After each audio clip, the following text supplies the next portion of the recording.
prendre la question de Jérôme Sekama. Merci. Je voudrais d'abord couvrir de fleurs notre gouvernement pour la diplomatie qui produit quand même des résultats plus que par le passé. Je commencerai par ce que vous venez de dire tout à l'heure. Le rapport Mamping se retrouve dans les cimetières des Nations Unies, mais également les experts des Nations Unies ont fait du bon travail. Qu'est-ce que les 15 membres du Conseil de sécurité vous ont dit à ce sujet? Est-ce que vous avez abordé cette question? Parce qu'il n'est pas normal que des rapports menés, des investigations menées par les experts des Nations Unies soient classés dans les tiroirs alors qu'il y a des faits graves là-dedans.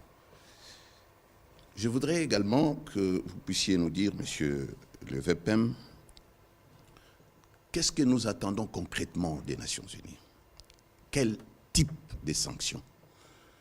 Des sanctions visant Kagame, le gouvernement rwandais, le frapper au portefeuille? Quoi exactement? Parce que nous devons connaître nous-mêmes ce que nous attendons des Nations Unies. Et puis, nous-mêmes, pourquoi nous ne commençons pas par rompre nos relations diplomatiques avec le Rwanda? Matin, midi, soir, nous parlons du Rwanda, et c'est une bonne chose parce que nous sommes attaqués, nous sommes agressés. Mais pourquoi, depuis que nous avions déclaré l'ambassadeur du Rwanda persona non grata ici, nous continuons à maintenir notre ambassade ouverte à Kigali? Ne serait-ce pas pour nous d'abord, ne serait-il pas mieux pour nous de donner l'exemple, de montrer à l'opinion internationale que nous sommes fâchés contre le Rwanda, quand bien même que nous pourrons peut-être nous entendre plus tard parce que nous sommes des voisins éternels. Et en ce qui concerne son Excellence, je voudrais que vous puissiez éclairer un peu notre lanterne. En suivant le point de presse du président de la République avec le président français, il a émis le vœu de voir l'aide humanitaire soit distribuée, que cette aide humanitaire soit distribuée aux bénéficiaires dans leur milieu d'origine. Il y a déjà 35 tonnes qui sont arrivées et le pont aérien est déjà engagé. Est-ce que vous avez pris des précautions pour que la priorité reste le retour de ces déplacés dans leur milieu d'origine avant que nous ne puissions... Parce que sinon, la communauté internationale va prioriser d'abord l'aide humanitaire au lieu de prioriser la paix. Merci. Alors, je veux répondre rapidement avant que le vice-premier ministre n'embraye à son tour. Je pense que mon collègue de la solidarité et des affaires humanitaires se trouve sur place. Il y a de l'aide qui n'est pas seulement venue, d'ailleurs, de l'Union européenne. Je pense que le président, de par ses contacts diplomatiques, a pu obtenir à peu près 800 tonnes des Émiratis qui se trouvent sur place. Il faut qu'on se comprenne, parce que j'ai eu l'impression qu'on a voulu travestir le fond de la pensée du président de la République. Lorsque le président de la République alerte sur les conséquences que cette crise peut avoir sur la tenue des élections, notamment du fait des déplacements des populations, les gens crient au glissement. Mais lorsque le président de la République dit au président Macron que nous voulons que prioritairement l'aide, l'assistance puisse être orientée vers le retour, c'est vous dire que pour nous, nous tenons à l'organisation des élections et que le premier préalable pour nous, ce serait le retour de la paix qui consacrerait le retour de ses compatriotes dans leurs milieux respectifs, dans des conditions plus confortables pour remplir leurs devoirs civiques. Et donc, mais pour que ces populations puissent retourner dans leur milieu d'habitude, il faut que la paix soit restaurée. Et c'est pourquoi nous sommes en train, aujourd'hui les VPM pourra en dire davantage sur notamment le mécanisme, le contingent angolais qui va se déployer pour encadrer le processus, parce que pour nous, cesser les feux, ce n'est pas grand-chose. Cesser les feux, retrait, cantonnement, démobilisation. C'est cela le 4 points, les 4 étapes que nous attendons et ce qui nous permettra à nos populations d'être assistées pour le retour. Parce qu'on a assisté à des simulacres de retrait il y a quelques jours. Nous nous attendons de voir comment ces processus vont évoluer, de sorte que les collègues de la solidarité d'affaires humanitaires vont centraliser. Je ne sais pas quel type de bien, je n'ai pas les détails de la liste de l'aide qui est arrivée, pour que cela soit aussi utilisé les moments venus pour permettre la rélocation ou le retour de nos compatriotes dans leurs milieux respectifs. Et donc, c'est un processus que nous suivons et qui dépend aussi du respect du cessez-le-feu et du respect du plan qui a été convenu, en tout cas à la feuille de route de Luanda, qui prévoit le retrait, les cantonnements et la démobilisation. Voilà la réponse à ces propos. Je voudrais demander au vice-premier ministre de prendre en charge vos 3 ou 4 précédentes questions.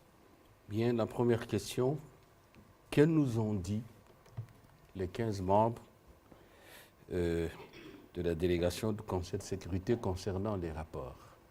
Je voudrais tout simplement rappeler à tous que nous n'avons eu de cesse, le chef de l'État lui-même, le gouvernement, que de demander à ce que tous les rapports, y compris le rapport mapping, soient examinés. Rappelez-vous toutes les correspondances que le gouvernement a eu adressées au président du Conseil de sécurité. Rappelez-vous même les dernières interventions du chef de l'État dans les arropages internationaux sur la question. Nous n'allons pas démordre de cela. Il nous a été dit, pour l'ensemble de tout ce qu'on a dit, dont acte, nous rentrons à Washington, nous allons à New York, nous allons examiner. Voilà. Mais nous n'allons pas, comme je vous dis, lâcher prise. Qu'attendez-vous des Nations Unies? Sans vouloir créer de la polémique ni d'équivoque, je vais vous expliquer clairement, nous n'attendons pas des miracles. Nous disons, il y a une charte, celle des Nations Unies, il y a une série de conventions relatives aux droits de l'homme, il y a d'autres instruments juridiques qui régissent les relations entre les nations, tirer tout simplement les conséquences de ces instruments juridiques.